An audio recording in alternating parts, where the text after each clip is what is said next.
Aí a Savannah intervém. Mas aqui está a primeira coisa sobre a emenda. A primeira emenda protege a liberdade de expressão.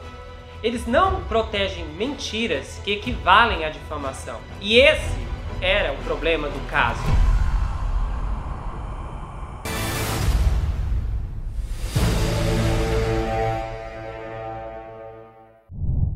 Ei pessoal, bem-vindos a esse canal, eu sou o Gustavo Negreiro, seu psicanalista favorito, e hoje nós estamos em mais um episódio do Gustavo Report na saga Johnny Depp vs Amber Heard. Essa história toda já tomou caminhos surpreendentes e ainda estamos aqui, e talvez isso ainda pode ir muito longe, dependendo da senhorita Heard. Se você está conhecendo o canal agora, saiba que eu cobri todo o julgamento desde o comecinho. Então, do episódio 1 ao episódio 10 dessa saga que você encontra numa playlist super organizada, todos os eventos do julgamento, os testemunhos dela, dele, as provas, as evidências, tudo o que aconteceu você encontra até o veredito do episódio 1 ao episódio 10. A partir daí nós temos a biografia da Amber Heard, a biografia do Johnny Depp em parte 1 e parte 2.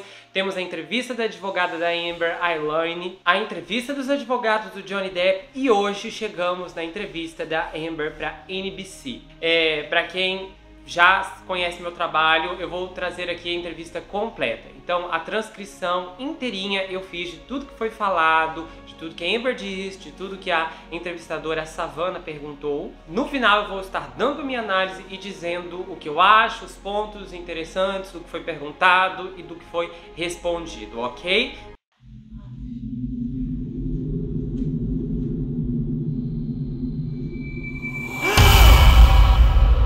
Esse serial killer mata nos sonhos. Essa é uma história real. Pássaro.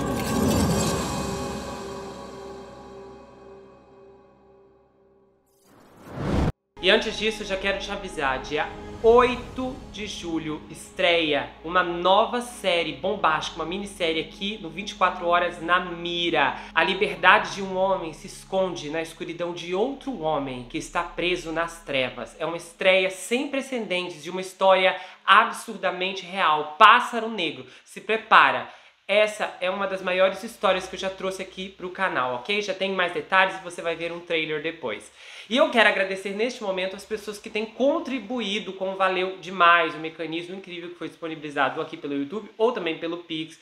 Isso ajuda, fortalece aqui muito o canal. Eu tenho procurado revezar entre várias histórias, principalmente para manter o Gustavo Report funcionando desde que a gente começou esse julgamento. A gente já tinha outras atrações, inclusive a Elizabeth Holmes, que já estava no ar, mas isso tem ajudado muito e eu agradeço a vocês que estão contribuindo. Eu quero começar pela querida Nilza Dias, pela Patrícia Magalhães, pela Rafaela Malman, pela Regiane Evangelista, pela Celi Ram, pela Soraya Garcia, pela Tatiane Pinheiro, pela Ângela Carmen Mader, pela Carla Moraes, pela Dani Katz, pela Isabel Guerra, pela Júlia Romeno, pela Lena Johansson, pela Melissa Silva, pela Neide Vaz de Melo e também pelo Pix, a querida Gislene, a Maria Cristina, a Sandra Aparecida e também a Débora Sidney Rodrigues. Eu agradeço demais, eu desejo uma colheita farta e abundante a todos vocês que estão contribuindo e por isso eu agradeço demais.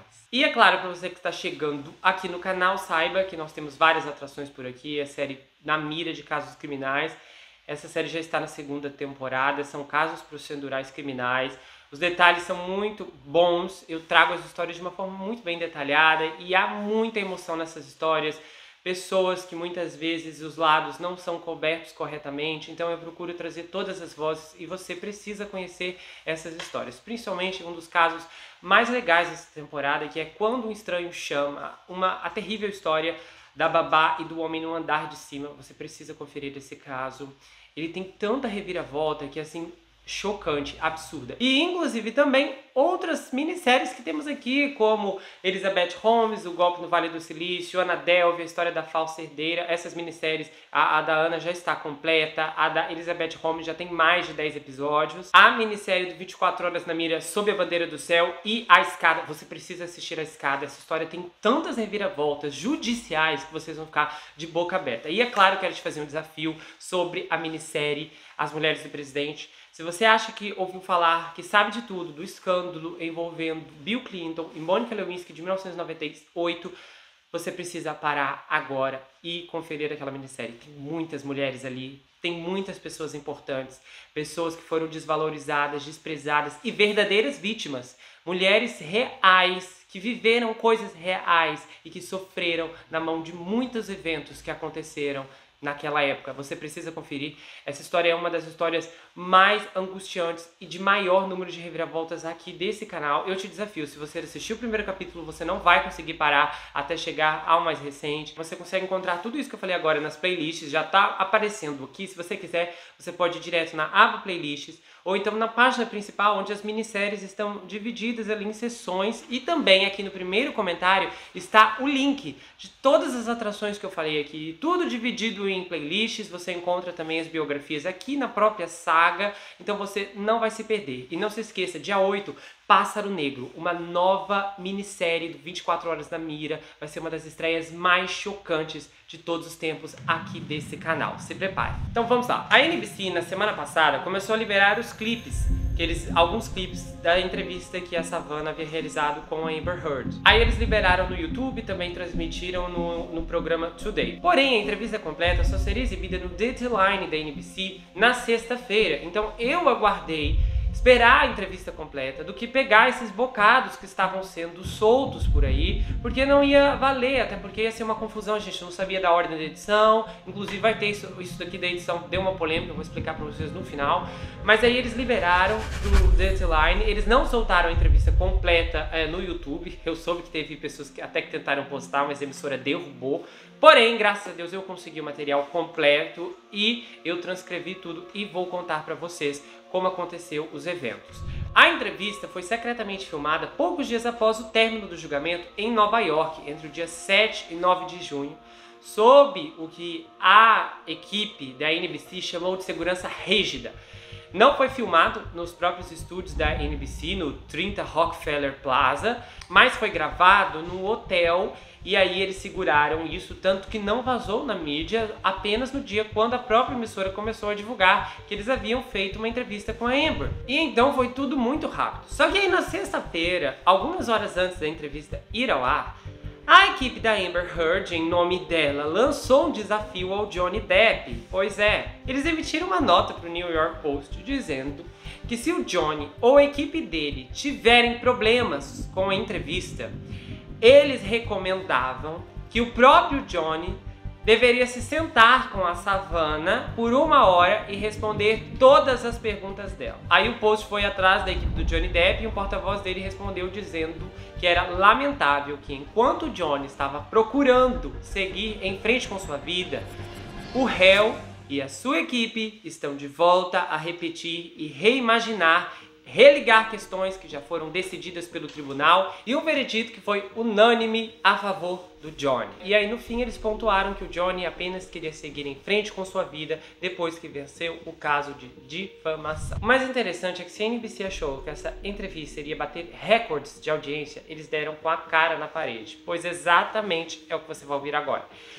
A audiência chegou a apenas 2,3 milhões de espectadores e um total de 0,2 de demo, um fiasco, porque a demo é o público-alvo de 18 a 49 anos, então é o público que a propaganda tem interesse. Então quanto maior for esse número, mais propaganda aquele conteúdo vai gerar. Então esse episódio, dito como especial do Dateline, foi a menor audiência do programa desde novembro e também foi a audiência mais baixa da temporada no quesito demo. O que é um detalhe muito interessante, porque muitas pessoas acreditavam que havia muito interesse para ouvir o que a Amber tinha a dizer, mas na verdade poucas pessoas têm de fato esse interesse e a maior parte não quer nem ver mais a cara dela. E aí a entrevista começa depois da introdução, de clipes, mostrando resumidamente o que houve, e a Savannah iniciou as perguntas.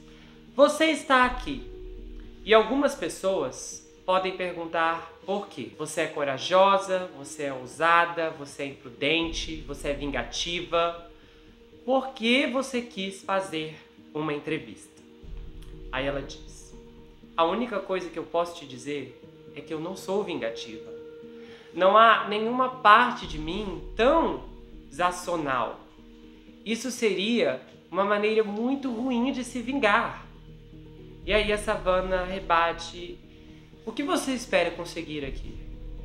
Você já disse tudo sobre você. E o que você gostaria que as pessoas soubessem agora? E então a Amber fala: por mais bobo que pareça, em voz alta, meu objetivo, a única coisa que posso esperar neste momento, é apenas querer que as pessoas me vejam como um ser humano. Então a Savannah fala: algumas pessoas ficaram francamente enojadas com a coisa toda. E não têm muita simpatia por nenhum de vocês. Você consegue entender o porquê? Absolutamente eu posso entender. Eu não culparia a pessoa média por olhar para como isso foi coberto e não achar: olha, são os pirralhos de Hollywood que estão no seu pior.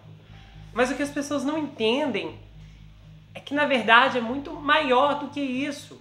Isso não é apenas sobre a nossa primeira emenda de direitos. É sobre o nosso direito de falar. Aí a Savannah intervém.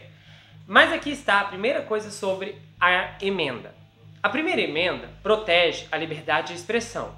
Eles não protegem mentiras que equivalem à difamação. E esse era o problema do caso. Sim, exatamente. A liberdade de expressão não protege você se entrar em um teatro lotado e gritar fogo! Nós temos o conceito de liberdade de expressão dos gregos, mas no meu entendimento do que isso significa, não é apenas a liberdade de expressão, é a liberdade de falar ao poder. Aí a Savannah fala: mas Amber, a liberdade tem que ser a verdade? Essa é a questão.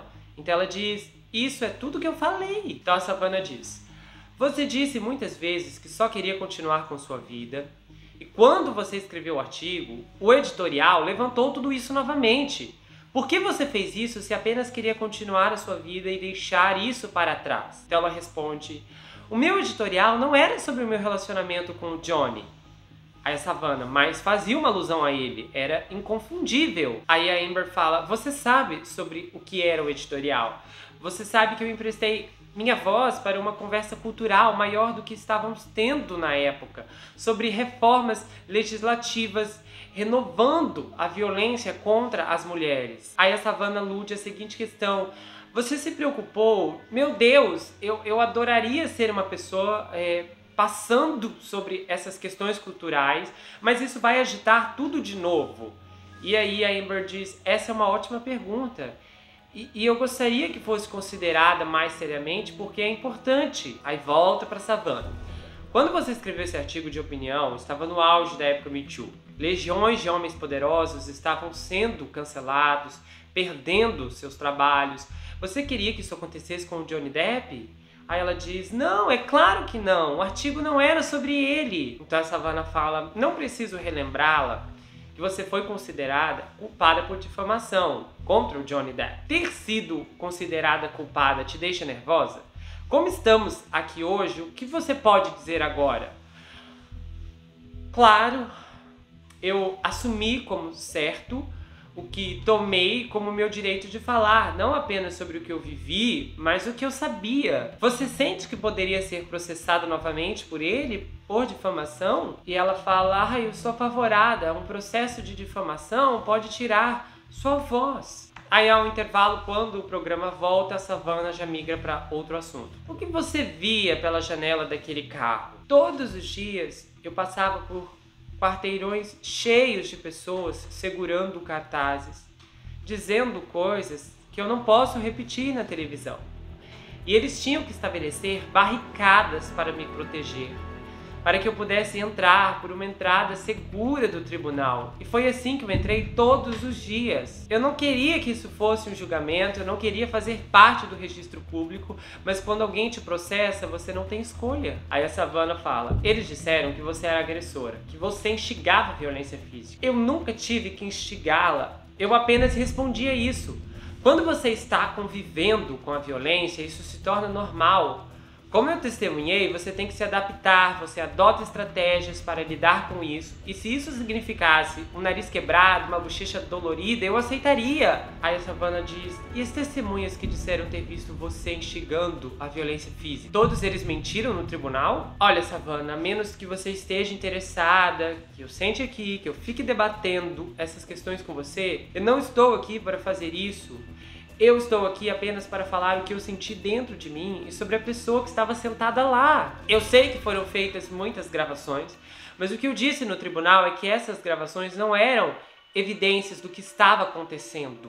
Essas gravações eram evidências de uma negociação, de como falar sobre isso com o meu agressor. Aí a Savannah tá com os papéis e ela diz, olha, eu estou aqui olhando para uma transcrição que diz que você disse que começava a briga física. Você disse a ele que começou a briga física nas transcrições. E você está aqui hoje me dizendo que você nunca começou nenhuma briga física, enquanto que nas gravações está dizendo que você fez?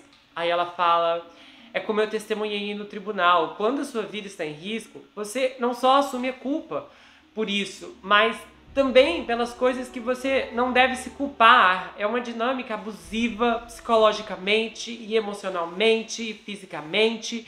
Você não pode se dar ao luxo de dizer é isso, é preto, isso é branco, porque é tudo menos isso, quando você está vivendo nesse tipo de situação. Aí depois a Savannah vem com outra questão. Ele disse que nunca bateu em você. Nunca. Isso é uma mentira? Sim. É sim. Aí voltamos para Savannah. Ele disse que nunca bateu em mulher nenhuma. E seus advogados discutiram isso no julgamento. Em nenhum de seus relacionamentos anteriores, nenhuma mulher se apresentou e disse, olha, ele me bateu fisicamente. Você foi a única. Aí Amber responde, veja o que aconteceu comigo quando eu me apresentei. Você se apresentaria? Houve outro julgamento tratado com as mesmas questões substantivas, de forma diferente, por um juiz em vez de um júri. E prevalecemos esmagadoramente. Depois de 3 semanas e meia, eu fui ao banco, eu sentei lá e eu vi o tribunal lotado e cheio de fãs do Capitão Jack Sparrow, que estavam com energia vocal, que vieram de todos os cantos do mundo. E o júri viu tudo isso. Eu testemunhei no julgamento, eu fui atingida por muito tempo, antes mesmo de saber como tentar me defender. Aí a Savannah fala, olha, hoje, enquanto você está aqui, você mantém seu testemunho e suas acusações contra Johnny Depp sobre abuso? E ela fala, é claro, eu vou levar isso até o dia da minha morte. Eu sei o que aconteceu comigo e eu estou aqui como uma sobrevivente. E até o dia da minha morte, eu vou apoiar cada palavra do meu testemunho. Então, finalmente, a Savannah toca numa questão muito famosa e altamente polêmica do julgamento. Ela diz assim, foi revelado no julgamento que você não doou dinheiro para a caridade, como você disse que fez. Você acha que isso levantou questões quanto à sua credibilidade junto ao júri? Aí a Amber dá a seguinte resposta. Quando você diz a alguém, eu comprei uma casa, você está mentindo porque não pagou o imóvel integralmente? Naquele momento, eu fiz uma promessa. E uma promessa é feita por um longo tempo. É assim a natureza das promessas. Aí a Savannah diz assim, pera, você está dividindo um pouco as coisas. Quando você diz, eu doei o dinheiro, você sabe que todo mundo pensa que você doou o dinheiro e não que você prometeu doar o dinheiro. Para os jurados que estavam sentados lá, você acha que eles sentiram que você estava sendo pega em uma mentira? Eu não sei, porque muito do que eu sinto do julgamento é que ele foi pretendido para lançar calúnias, para me deixar desacreditada e me chamar de mentirosa. Aí a Samantha fala, mas esse foi o julgamento, foi o concurso de credibilidade. Aí tem um comercial, quando volta a Savannah toca na questão do artigo, ela diz assim, eles sugeriram que isso era um golpe de publicidade, uma maneira de aumentar seu alcance em um momento em que essas questões eram bastante relevantes. Aí a Amber fala, olha, foi um daqueles momentos de leviandade no julgamento, quando disseram que o meu artigo de opinião no Washington Post era potencialmente um objetivo de aumentar as vendas de um filme internacional, de uma franquia de super-heróis multimilionário que eu estava estrelando. E isso tudo é ao contrário, estávamos tentando obter mais conscientização e atenção sobre os problemas que estavam no artigo. Aí a Savannah pergunta, e não foi um golpe de publicidade, uma maneira de fazer isso? E a Amber fala, foi o oposto. Aí depois disso aparece mais recapitulação de outros eventos do julgamento, e então já volta direto para Amber falando assim, o que eu aprendi naquele julgamento é que você nunca será bom o suficiente. Se você tiver provas, então foi um esquema, foi uma farsa. Se você não tiver provas, isso não aconteceu. E se você tiver uma prova, então é falso. E se você não tem uma prova, então claramente ele não te machucou. E se você contar às pessoas, então você é histérica. E se você não contar a ninguém, então não aconteceu. Amber, como foi a experiência de ser interrogada? Foi uma das experiências mais assustadoras e intimidantes para qualquer um que fale sobre violência íntima. Eu estava sendo considerada mentirosa e estavam me humilhando. Existe alguma prova que você gostaria que o júri tivesse visto? Algo que você poderia apontar e dizer, olha, isso teria feito diferença? E ela diz, sim. Então a Savannah pergunta, e o que é? Existe um fichário que são anos de notas que datam de 2011, desde o início do meu relacionamento com o Johnny. Anotações que foram feitas pelo meu médico enquanto eu relatava a ele o abuso. Eu falei para as pessoas sobre o que estava acontecendo comigo em tempo real. Eu estava fazendo notas contemporâneas do que estava acontecendo. Aí o programa explica que a equipe da Amber mostrou mensagens que foram excluídas do julgamento. Em uma mensagem que ela enviou para um terapeuta dizendo que o Johnny havia feito algo com ela e que ela achava que tinha ali uma ferida, uma marca do incidente. Ela também enviou mensagens de texto para o seu pai depois daquele incidente que ela disse que aconteceu no avião, que o Johnny a chutou na frente de todos. E na mensagem dizia assim, ele me chutou na frente de todo mundo. Aí volta para ela e ela disse assim, olha, quando eu desci do avião, eu mandei mensagens para as pessoas sobre o que havia acontecido e eu estava com raiva porque aquilo havia acontecido. Olha, ele fez aquilo comigo, isso, e uma das pessoas que eu procurei foi o meu pai. Aí depois a Savannah pergunta, há uma mensagem em que o Johnny promete total humilhação global para você. Você sente que isso se tornou realidade? E aí ela fala, eu sei que ele prometeu. Eu testemunhei isso. E eu não sou uma boa vítima. Eu entendo que não sou uma vítima simpática. Eu não sou a vítima perfeita. Eu entendo que não sou uma santa. E não vou pedir a ninguém para gostar de mim. Mas quando testemunhei e pedi ao júri, eu apenas implorei, por favor, me vejam como uma humana. E também pedi, olhem para as próprias palavras dele, prometendo me humilhar, prometendo me arruinar. E então aparece no meio da edição uma jornalista do New York Times concedendo sua opinião à equipe da NBC. E ela disse que o julgamento era um reflexo de como as pessoas gostariam de participar daquilo e que o comportamento das pessoas era de uma máfia, um comportamento de uma máfia misógina. Pessoas que entraram nessa tendência de reencenar o testemunho, daí começa a aparecer várias pessoas que imitaram as declarações da Amber, os testemunhos dela no tribunal, teve uns até que eu nem tinha visto, que eram pessoas imitando tapas, assim, só que eu não sei como era a dinâmica porque aparecia muito rápido e eu não fui atrás desses vídeos para entender. Mas aí ela continua falando que aquilo era uma zombaria muito grande, que ela nunca tinha visto algo que zombava de uma vítima de violência doméstica e aquilo havia se tornado uma fonte hilária nacional. E aí eles voltam para Amber e ela diz assim, eu vi o que estava acontecendo comigo em tempo real e eu não me importo com o que as pessoas pensam sobre mim ou os quais julgamentos você quer fazer sobre o que aconteceu na privacidade da minha própria casa, no meu casamento, a portas fechadas, e eu não presumo que uma pessoa comum deva saber essas coisas, então eu não sei. Eu não levo para o lado pessoal, mas mesmo alguém que tenha certeza que eu mereço esse ódio e escárnio, mesmo que você pense que eu estou mentindo, você ainda não pode dizer, você não pode olhar nos meus olhos e dizer que você acha que houve uma representação justa nas redes sociais. Você tem que admitir, você não pode dizer que acha que aquilo foi justo. A maior parte desse julgamento aconteceu do lado de fora. Infelizmente, eu acho que a grande maioria do julgamento aconteceu nas mídias sociais. Eu acho que esse julgamento é um exemplo do que deu errado e de que essas pessoas enlouqueceram e que o júri não estava imune a isso. Aí a Savannah pergunta, você acha que o júri viu? E aí ela diz, como não puderam?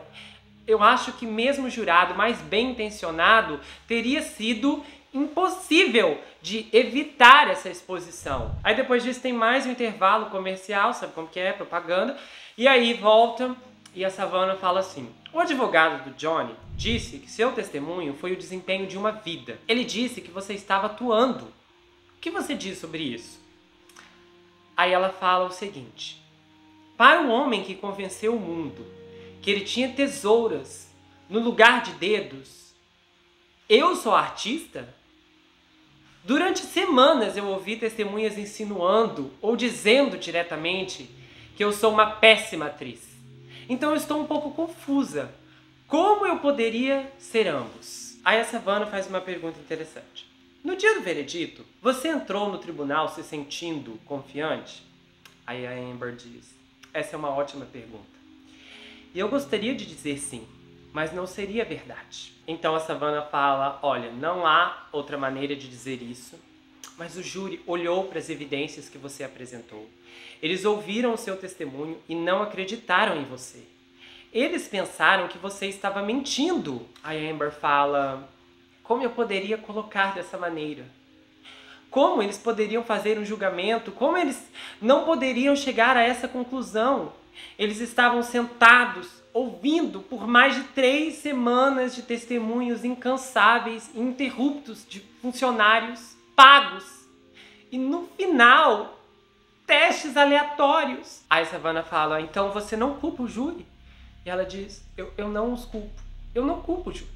Eu realmente entendo que ele é um personagem amado e as pessoas sentem que o conhecem, porque ele é um ator fantástico. Aí a Savannah interrompe e fala, mas o trabalho do júri é não se deslumbrar com isso. E ela diz, novamente, como eles poderiam, depois de ouvir 3 semanas e meia de testemunhos sobre como eu era uma pessoa inacreditável, de como não poderiam acreditar em uma palavra que saía da minha boca, em como eu sou uma mulher histérica, de como eu sou uma mulher louca e não confiável, e eles ouviram isso de novo, e de novo, e de novo. Aí a Savannah disse assim, quando eu perguntei aos advogados por que o Johnny ganhou, muitas respostas que eu ouvi estavam relacionadas à questão que você nunca assumiu a responsabilidade de nada do que fez no casamento. E enquanto estamos sentados aqui, eu te faço as perguntas e há uma resposta para tudo, mas eu gostaria de te perguntar, você acha que deveria ter assumido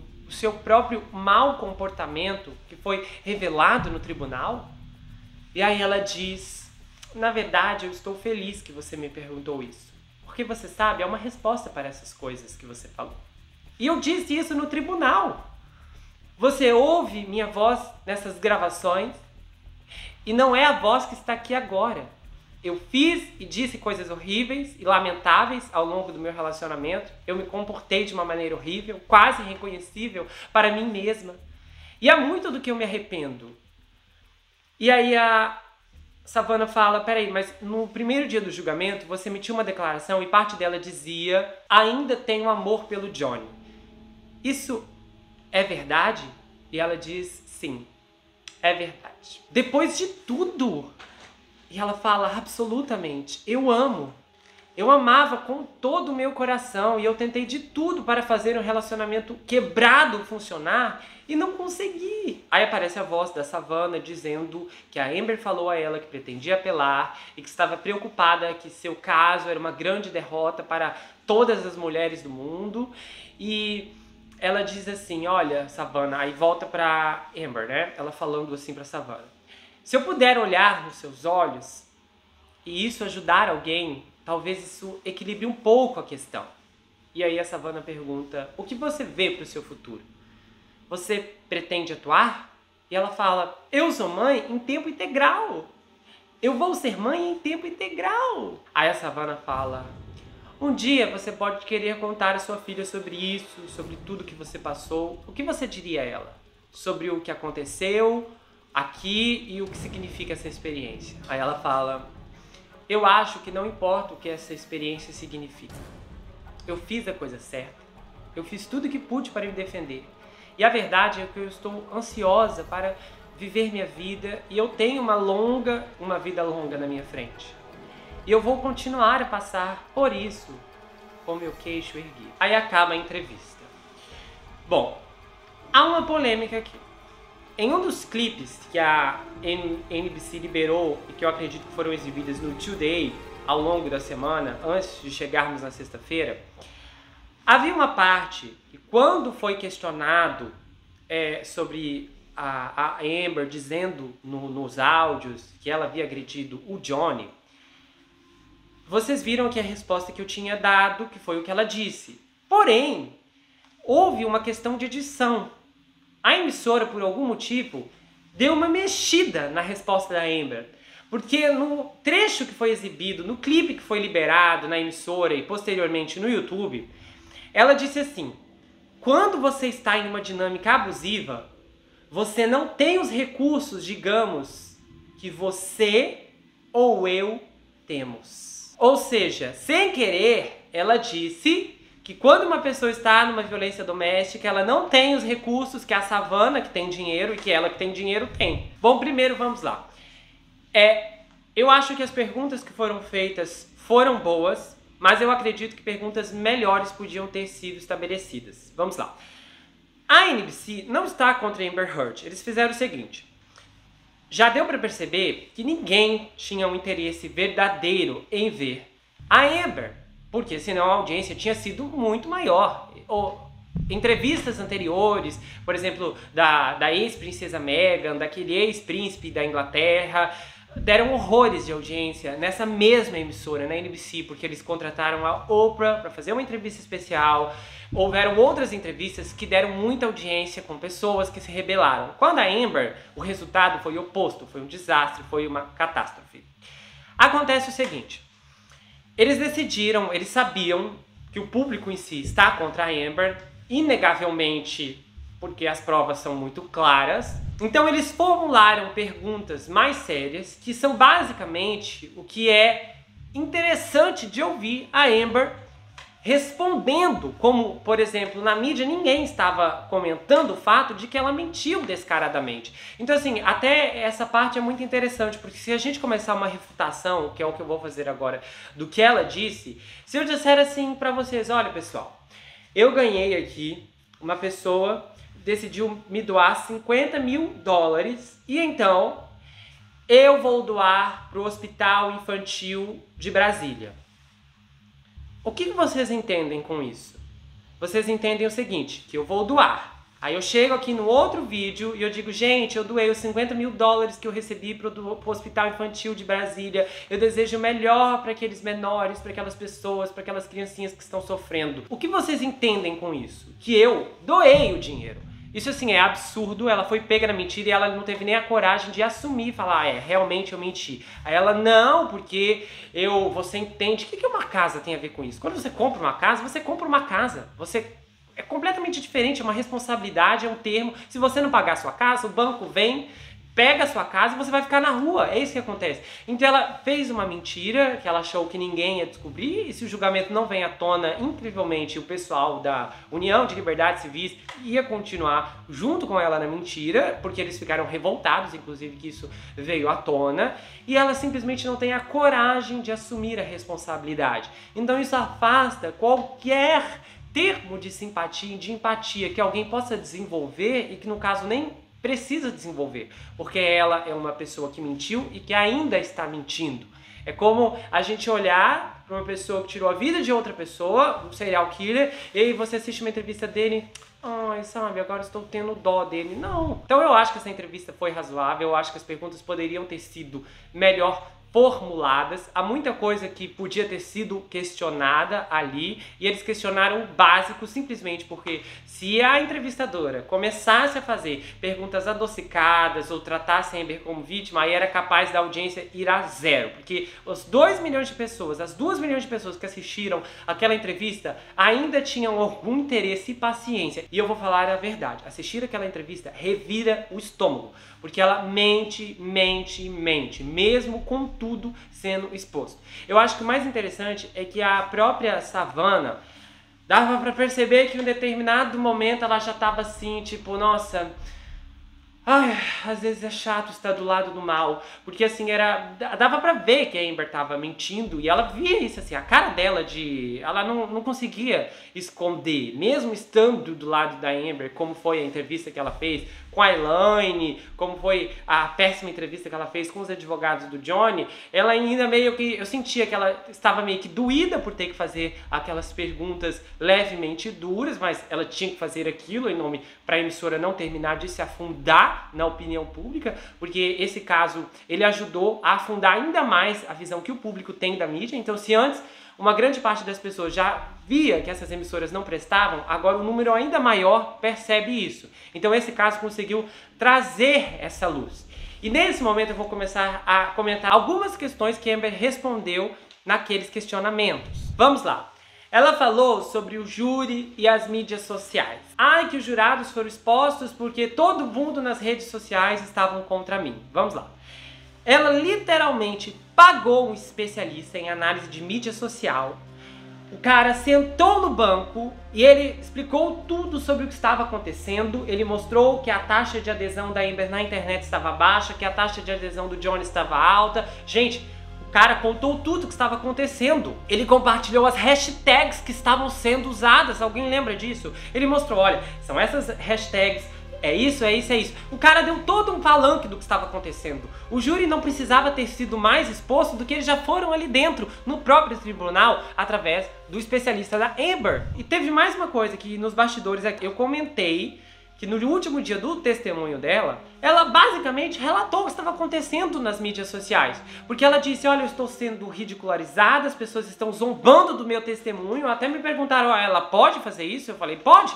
Porque ela tá contando lá e ninguém protestou, então ela podia falar. Ela narrou que as pessoas estavam contra ela e ela ainda basicamente disse, olha, estão me ridicularizando, estão me imitando. Ela só faltou falar o nome do TikTok, mas ela disse isso. Aí agora ela se vira com seu poder de clarividência e diz que o júri não lhe deu um julgamento justo porque eles foram influenciados pelo viés da mídia social. Isso é um absurdo.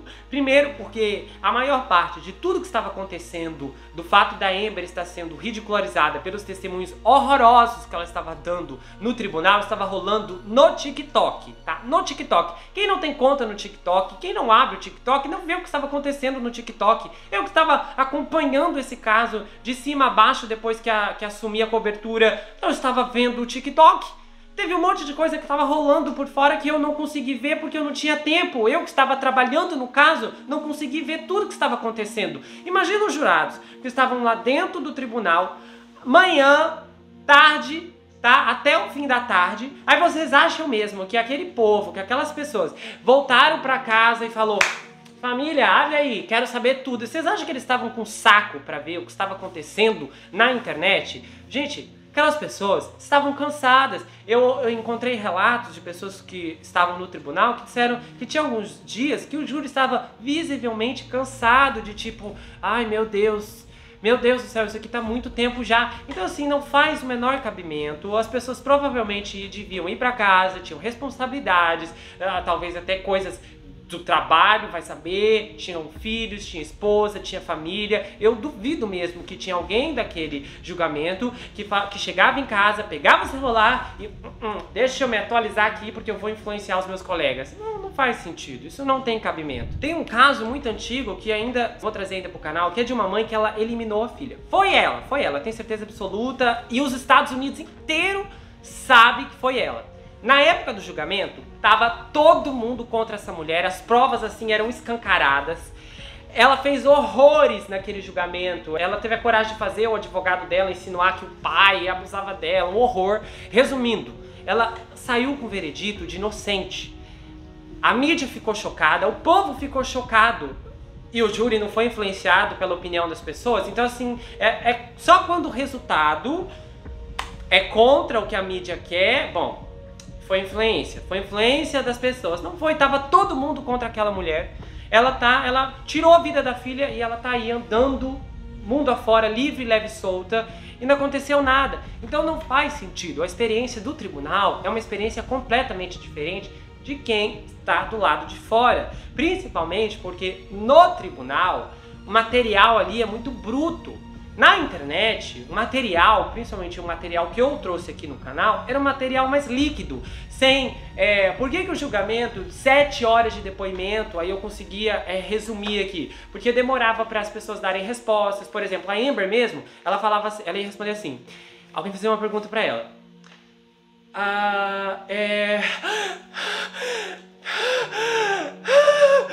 Ela fazia esse drama todo, aí ela conseguia dar umas palavras... E aí tinha a pausa, aí iam falar com a juíza, então tudo isso dava 7 horas por dia. Então o julgamento era bruto, então o júri absorvia tudo o que acontecia dentro daquelas paredes. Aqui eu trazia o que era essencial, o que era importante, sem longas pausas, sem... Ai gente, agora eles pararam, 45 minutos, vamos esperar, foi 30 minutos... Entende? Então foi desse jeito que as coisas aconteceram, a experiência foi completamente diferente. Pode acontecer de algum julgamento o júri ser influenciado? Mas é claro que pode, ninguém aqui está dizendo que é impossível. Porém, este não é o caso, porque as provas eram totalmente contra ela. Então não faz sentido, as provas mostravam que ela era culpada. É como se, depois de tudo aquilo, de todas as evidências, ela dissesse não. Impossível eles não terem visto a minha inocência. Eu sei que todas as provas apontam pra mim. Eu sei que as gravações revelam que eu sou uma criminosa. Mas ainda assim, minha carinha era o suficiente pra deixar claro: olha, eu sou uma mulher inocente. Então não tem cabimento. Esses argumentos dela não fazem sentido. Esses argumentos dela não têm embasamento nenhum. E não tem um ponto de reclamação justo em nenhum dos aspectos. E os jurados provavelmente devem estar muito ofendidos com todas essas declarações imprudentes e injustas. E o pior é que ela ainda se faz de vítima. Ai, eu não os culpo. Vítima perfeita. Aí ela vem uma hora e ela diz, ai, a vítima perfeita, eu não sou a vítima perfeita. Primeira coisa, não existe uma vítima perfeita. Ser vítima de um abuso só faz você se sentir fraco, magoado, degradado, agoniado, perdido, cheio de pavor e tristeza. Você é apenas uma vítima. Você não está ocupando um lugar de santidade em que você é bom, o melhor, o perfeito, o incrível, a melhor pessoa do mundo. Não é nada disso. Uma pessoa ruim pode sofrer uma tragédia. Essa tragédia pode ser injusto, e isso não quer dizer que tudo que a pessoa fez até aquele ponto da vida era certo, era correto, era bom. Mas aquilo que aconteceu com ela foi errado. Pronto, é só separar as coisas. Isso é mais uma coisa que não faz sentido nenhum. Uma das coisas que eu mais aprendi com esses casos criminais que eu tenho trabalhado aqui incansavelmente há 1 ano nesse canal é que não existe vítima perfeita. Não existe vítima perfeita. E um passado às vezes sujo não significa que aquela pessoa é culpada pelo que aconteceu com ela. Aí depois a gente tem também a outra questão, as anotações dos terapeutas dela. Primeiro, vamos lá. Eu, Gustavo Negreiros, sou um terapeuta. Eu atendo pessoas. A maior parte do meu atendimento hoje é online, ok? As pessoas me procuram, eu atendo. Quando as pessoas estão falando comigo, quando eu estou numa sessão com um paciente, eu faço anotações. Eu tenho certeza que meus pacientes já perceberam isso, porque eu estou sempre com uma caneta na mão. Então eu faço anotações porque eu preciso muitas vezes rever, saber para qual direção eu vou, eu preciso entender, tem muitas coisas que a gente precisa olhar e você se lembra de detalhes. Então eu escrevo, olha, o paciente X me escreveu tal coisa. São as anotações de qualquer terapeuta, de qualquer psicólogo, de qualquer psicanalista, psiquiatra, vai ser assim: X descreveu que foi atingido pelo Y, lesão sofrida pelo Y segundo o paciente tal. Só que há um detalhe, não há nessas próprias anotações, fulana Amber chegou aqui e relatou que sofreu isso. Bom, e realmente não há um hematoma, eu não vejo uma laceração, eu não vejo uma ferida, eu não vejo uma sensibilidade. A partir do momento que eu começo a receber um paciente, por exemplo, apanhei horrores hoje, E eu olho pro rostinho dele e vejo, gente, tá tudo aí, no lugar, sem feridas, sem marcas. O que eu vejo não é consistente com o que ele está dizendo, não há uma lesão, então simplesmente pode haver uma indicação que aquilo ali não é verdade. Então, certamente, porque eu documento o que alguém me diz, não quer dizer necessariamente que eu acredite, e mesmo que eu possa estar acreditando, eu não posso provar aquilo. É impossível, eu jamais poderia ser chamado no tribunal para dizer, olha, fulano fez isso com ciclano. Eu poderia ser chamado no tribunal para testemunhar, olha, quando eu atendi o paciente tal, ele me relatou que aconteceu isso, isso, isso, isso. Isso é justo. Esse testemunho é justo, não teria problema. Mas, igual a doutora Hughes fez, não, porque o Johnny fez isso, o Johnny fez aquilo, sem nunca ter presenciado nada. Ela fez afirmações seríssimas, baseadas apenas no que a Amber descreveu a ela em sessões. Não faz sentido. É necessária evidência clínica. Todos esses terapeutas que deram atenção a ela, o fato deles não terem relatado isso é impressionante. Então significa o quê? Que, obviamente, em algum ponto a história dela não era mais credível. Então, nesse ponto, faz sentido o comportamento da Amber de mudar várias e várias vezes de terapeuta. Ela saltava de um para o outro. Simplesmente quando ela não estava feliz com eles, ou quando de repente eles começaram a confrontá-la, ela falou, não, é que chega, eu vou para o próximo. Bom, liberdade de expressão. Aí ela vem de novo com isso de liberdade de expressão. Horrível essa parte. É revoltante isso.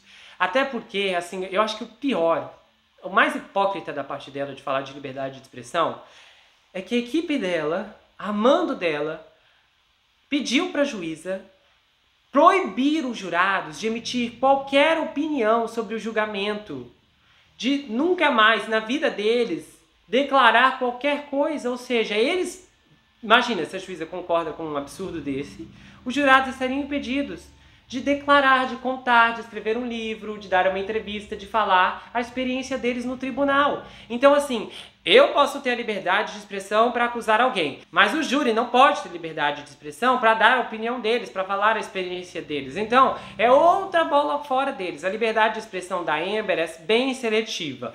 Quando é para acusação falsa, tudo bem, liberdade. Quando é para falar a questão de vivência, do que eles acharam, não, imagina, isso vai contra a minha liberdade. Aí a gente tem a outra questão que ela repetiu, que ela gostaria que as pessoas a vissem como um ser humano.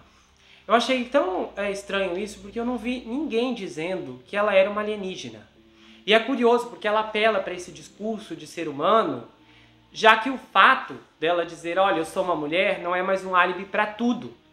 Ninguém está pedindo a morte da Amber. Eu não vi ninguém pedindo isso. Não vi ninguém. E olha que eu vi pessoas revoltadas, mas ninguém pediu isso. No máximo, a sua prisão. E até eu pedi isso. Agora, até o momento, mesmo que as pessoas peçam a sua prisão, isso não faz com que você deixe de ser um ser humano. As pessoas que estão na prisão são seres humanos. Aí depois também tem a questão se ela ficou surpresa com o veredito. Aí quando ela diz assim, eu quero dizer sim, mas isso não seria verdade, ela tentando mostrar que ela é honesta, e mesmo quando ela quer dar uma resposta desonesta, isso vai contra seus valores e normalidade, contra o seu comportamento de honestidade. Basicamente ela estava dizendo assim, olha como eu sou honesta, vocês estão vendo? Eu sempre sou honesta. Depois a gente entra numa das maiores aberrações dessa entrevista, ou talvez a maior. Quando ela diz que ainda ama o Johnny Depp.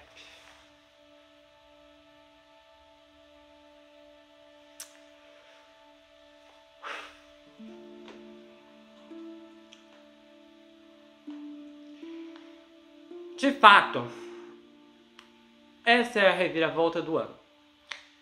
Porque ela dizer uma coisa dessa, depois de tudo que ela declarou, é realmente surpreendente. É o golpe da barriga, só que piorado. Gente, vamos lá. Uma pessoa que sobreviveu a tudo aquilo que ela relatou, jamais expressaria amor pela pessoa que causou todo aquele sofrimento. imagina, o Johnny roubou a juventude dela, pisou, chutou, escarneceu, humilhou, fez ela de refém na Austrália. Ela viveu os piores dias da vida dela com ele. Aí, ela diz que ainda o ama. Não faz sentido. Eu nunca vi ninguém que sobreviveu a uma violência doméstica. Eu nunca vi alguém que saiu de um caso como esse dizer que ainda ama. Eu já ouvi pessoas dizerem que perdoa. Eu aconselho a perdoar. Eu já vi pessoas dizerem que não sentem mágoa, que não sentem raiva, mas dizer que ainda ama? Não. Não, isso não existe. Sabe por que isso não existe? Porque quando você está condicionado dentro de uma relação onde a violência doméstica predomina, o que te mantém ali dentro é um apego, é uma dependência afetiva que supera qualquer amor que você tenha por aquele indivíduo. Esse amor, ele vai desaparecendo quando a violência na relação vai progredindo. Muitas pessoas se mantêm ali por dependência, não por amor. Quando elas conseguem escapar e quando todo aquele apego vai embora, porque muitas vezes as pessoas ainda passam por um longo período de tratamento para que haja de fato uma superação.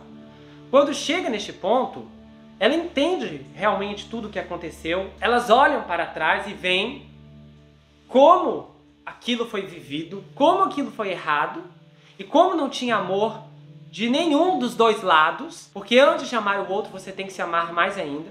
E se você se amasse, você não permaneceria naquela relação. Então, se você não se ama, quem dirá amar o outro? Então, não tem cabimento, nada com nada, não bate, impossível isso. Aí a gente tem também outra declaração dela que é horrível. A afirmação de que o julgamento foi a coisa mais horrível que ela passou. Gente do céu, como? Imagina, você tá numa situação, você tá algo de violência doméstica, 10 anos, 6 anos, sabe lá Deus quanto tempo, 20 anos, 30 anos, 40 anos. Aí a pessoa sobrevive anos horríveis, aí ela passa por um julgamento, não. Essas 6 semanas aqui foram piores. Ah, mas você foi colocado em cativeiro? Não. Ah, mas a pessoa te bateu com uma cinta? Não. A pessoa te quebrou todo dia? Não. Enfiaram uma garrafa dentro de você? Não. Mas não, esse julgamento foi pior do que tudo isso, sabe? Foi pior. De novo, mais mentiras. A dor de uma violência doméstica não vai ser superada por um julgamento. Nós estamos falando de uma pessoa que estava supostamente em cativeiro. Então, assim, nada com nada bate aqui. É quando as respostas não se encaixam de novo. Aí tem aquele momento que ela fala assim, que ela aprendeu que nesse julgamento, se você tiver provas, as provas são falsas, se você não tiver provas, então não aconteceu. Gente, ela roubou literalmente o discurso do advogado dela nas declarações finais. Quando ela falou aquilo, na hora eu reconheci, porque essa declaração dele foi razoavelmente boa. E se de repente, em um outro contexto, numa vítima verdadeira, até faria sentido. Mas aquele ali não fazia sentido nenhum. Inclusive, foi melhor, foi o que salvou das declarações finais, porque a da Elaine foi péssima. E aí, a declaração do Ben, que era Ben, eu só não lembro, Ben Rottenborg, o advogado dela, que fez essa declaração, só essa parte também, porque o restante dele foi horrível.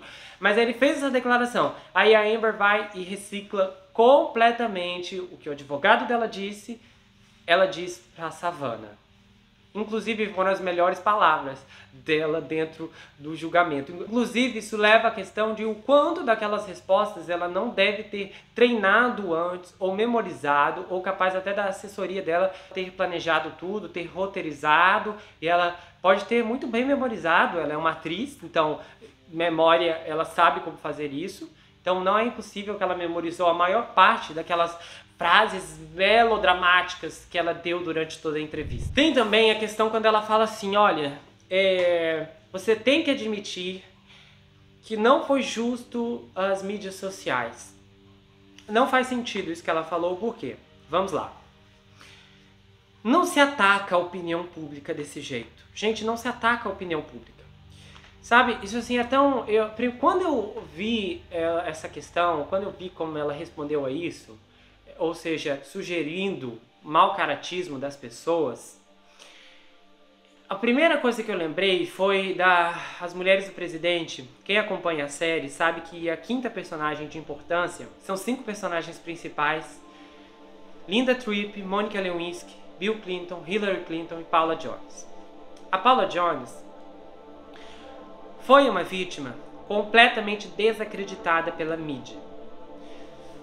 Quando a Paula Jones veio a público, a mídia se voltou contra ela e eles acabaram com a Paula Jones. Eles ridicularizaram a Paula nos programas de humor que existem, que estão no ar até hoje. Inclusive, imagina, no TikTok não pode zombar da Amber, mas os programas de humor, tudo bem. É que assim, se o TikTok fosse da NBC e desse dinheiro, tudo bem. Mas o programa de humor da NBC que está lá, que zomba de todo mundo, semana após semana, não, esse pode. Essa zombaria do bem, ela pode. As outras não podem, entende? Então assim, nesse caso, se você for acompanhar, é doloroso você ver o que aconteceu com a Paula Jones. Ela foi detonada, massacrada. Deve ter sido anos de terapia para se recuperar daquilo ali. É horrível, é revoltante, é revoltante. A vontade é processar todo mundo que fez aquilo, porque não foi apenas um mau caratismo, foi uma conspiração generalizada contra uma mulher que proferiu declarações sinceras, baseadas em provas, em evidências substanciais, em um homem que já tinha um histórico altamente criminoso e de uma mídia corrupta.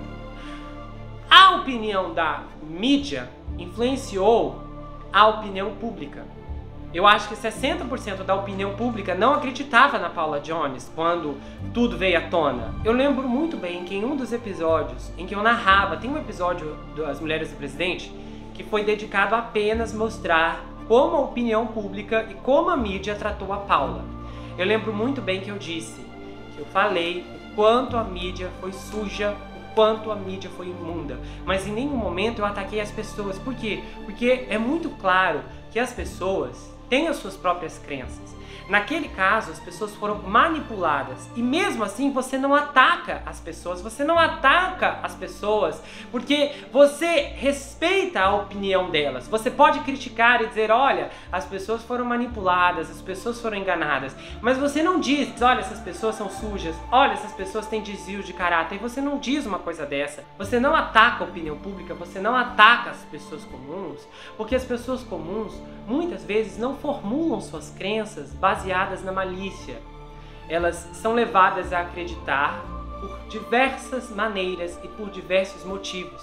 E quando, dependendo, se elas verem novas evidências, elas podem mudar de opinião.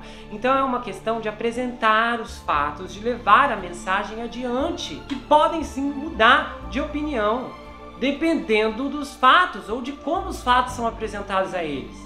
Agora, fazer o que ela fez aqui mostra mais uma vez o quanto ela se sente superior e o quanto ela está disposta a atacar tudo e todos para se manter no seu pedestal. E acho que também tem mais uma coisa que vale comentar, que é quando ela disse assim: ele convenceu o mundo que ele tinha tesouras ao invés de dedos. Sei nem o que dizer. Se alguém me perguntasse, analisa isso agora, eu não sei nem o que analisar. Gente, como assim o Johnny Depp convenceu as pessoas que ele tinha tesoura no lugar dos dedos? Sabe, é mais uma série. Ela mencionou exatamente os personagens de maior sucesso dele, o Jack, do Piratas do Caribe, e o Edward, do filme Edward, Mãos de Tesouros, pra mexer com a memória das pessoas. De alguma forma ela quis fazer com que as pessoas se sentissem culpadas. Ela recorreu muito a um ataque que a mídia faz, né? A culpa é sua, a culpa é nossa, olha o que está acontecendo com não sei o que, a culpa é sua, a culpa é nossa. Realmente é um teste de paciência ouvir a Amber Heard, é um teste de paciência, porque isso só indigna, porque você vê o quanto as intenções dessa mulher são obscuras e são feias, são mascaradas de maldade, de trevas. Eu temo pelo futuro dessa bebê. Eu temo. Eu já me preocupo porque ela expõe as fotos dessa bebê, sabe? Coloca as fotos, a carinha da bebê nas redes sociais. Eu acho tão errado isso quando as pessoas fazem uma coisa dessa. Tem tantos perfis aí, direto. Aparece pra mim perfis de bebês, gente, bebês que tem conta no Instagram. Bebês. É lindo, é maravilhoso. São fofos, são lindos, são inocentes. Bebê é uma coisa muito bonita de se olhar porque você vê a inocência nos olhinhos deles. A fofura, a gentileza, aquele sorriso maravilhoso. Só que do outro lado, como psicanalista, eu não deixo de pensar, e essa exposição? E é isso que ela quer fazer, mostrando a bebezinha e usando a bebê daquela forma como ela coloca nas redes sociais para atrair compaixão, para atrair misericórdia. Porque as pessoas tendem a ficar com pena quando você vê uma mãe segurando um bebê. Quando você vê um bebê de colo, você tende a sentir misericórdia daquele indivíduo. Só que esse golpe eu também não caio. Porque o que eu sinto aqui não é pena, não é dó, é preocupação. Preocupação por essa bebê. Também é desconfortável como ela fala com tanta autoridade, como se ela estivesse educando a todos nós. Ao mesmo tempo que ela diz que ninguém acredita nela, ela fala como se as pessoas acreditassem nas mentiras. E eu sei, a gente precisa reconhecer que quando uma pessoa está encurralada, como ela está, há apenas duas opções. Admitir que você estava errado, pedir perdão, ou então você dobra a aposta. E como temos visto, ela está dobrando a aposta. A carreira dela está danificada, isso é irreversível. Então a única salvação da Amber nesse momento é se esconder atrás do escudo de sua causa. Sendo uma histriônica, ela vive criando drama, caos e conflito. Exatamente o que a doutora Curry testemunhou naquele tribunal. A Amber precisa de atenção. E claro, uma atenção positiva seria melhor. Só que a atenção ruim, eu acho que pelo visto é melhor do que nada. Mesmo que você pense que eu estou mentindo, você tem que admitir. Amber, a última pessoa que tem que dizer a alguém que tem que admitir é você. Você que tem que admitir que você mentiu. E o mais louco é que ela, sendo uma atriz, parece que ela teve uma percepção e que ela tentou imaginar e simular toda essa situação como um filme dramático sobre uma sobrevivente de abuso. E aí ela construiu essa personagem horrível no tribunal, que sofreu uma das piores dores inimagináveis. E finalmente, no final do filme, a sobrevivente perdoa e diz que ama o seu agressor, no formato mais dramático. Ela criou uma personagem repleta de experiências traumáticas. E como essa parte do plano deu errado, agora ela pretende perpetuar seu papel como vítima injustiçada. Eu acho que não é vergonha alguma ter um diagnóstico de histriônica, de borderline, não é. Mas é responsabilidade de uma pessoa adulta trabalhar nisso e encontrar soluções. E mesmo ela tendo uma doença, que isso não justifica em nada o que ela fez, ela continua a dizer, olha, vocês precisam entender. A juíza era ignorante, os jurados eram subinteligentes, os advogados do Johnny Depp eram ineptos, e vocês, o público, não podem entender. Eu sou a deusa da verdade e da beleza. Curve-se diante de mim, me adore e viva. É isso que ela disse. E qualquer pessoa que tenha passado por uma violência, qualquer pessoa, jamais faria o que nós vimos nas gravações. Tanto nos áudios, como naquele vídeo.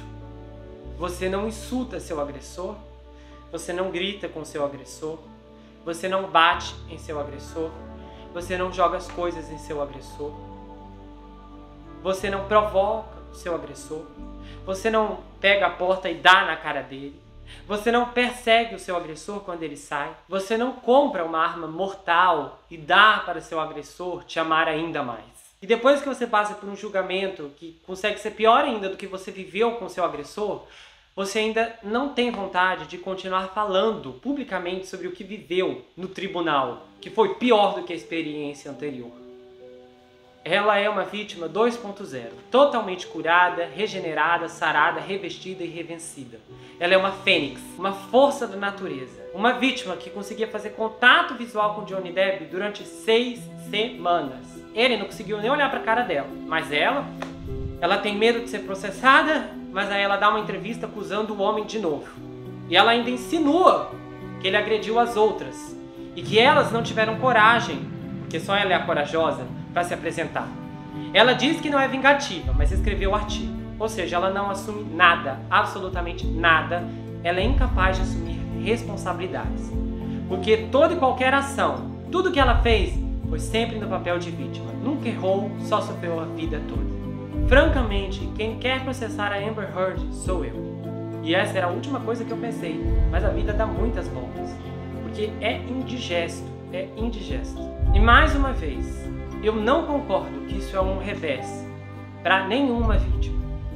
Eu acho que o mundo finalmente tem uma visão da dinâmica de uma pessoa narcisista como ela é e de como essas pessoas causam danos.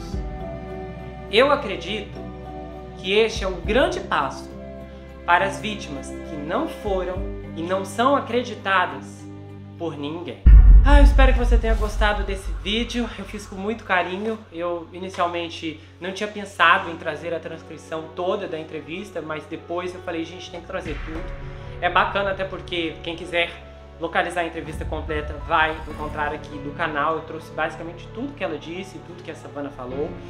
E se você quiser saber mais sobre mim, adquira meu livro, Perfeito Estranho, já está disponível lá no meu site. Esse livro conta a história de um rapaz chamado Jack Wilbur, que se vê preso em uma terrível maldição hereditária, enquanto ele precisa enfrentar um serial killer que está escondido em sua própria casa. Se você adquirir o livro e você quiser, é claro, o livro vai autografado, com marcadores e um pôster exclusivo. A gente faz o correio, na verdade, ele envia para qualquer lugar do Brasil, quase para qualquer lugar do mundo também. Você pode me seguir no Instagram, entre no grupo do Telegram, eu mando áudios exclusivos por lá, bastidores que infelizmente não tem como chegar aqui, mas por lá eu sempre comento, as novidades são antecipadas, é um grupo privilegiado. Então entre, faça parte do nosso grupo do Telegram, tenho certeza que você vai gostar muito desse contato tão bacana e dessa interação especial, ok? Eu tenho um canal de cortes, onde as análises são recortadas e postadas por lá. E não se esqueça, dia 8 de julho estreia a nova minissérie do 24 Horas na Mira, Pássaro Negro. Vocês vão ficar perplexos com essa minissérie. A gente se vê no próximo caso e não se esqueça que aqui você sempre vai ter um amigo. Até mais, pessoal!